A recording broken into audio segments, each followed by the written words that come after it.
মসজিদে নামাজ পড়ার আসার তৌফিক হয় না। কেন আসতে পারবে মসজিদে?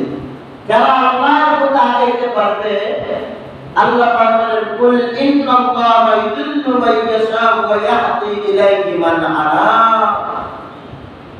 আমি আল্লাহ তাআলা যাদেরকে হিদায়াত দান করি তারা কি পায়? হিদায়াত পায়। আর আল্লাহ যাকে হিদায়াত দান করে না, পৃথিবীর সমস্ত মানুষ জিন একত্র হইয়াও তাকে হিদায়াত দিতে পারবে না। তাই আল্লাহ তাআলা বলেন, কুল ইন্নাল্লাহা ইউদিল্লু মান ইয়াশা ওয়া ইয়াহদি ইলাইহি মান আনাব।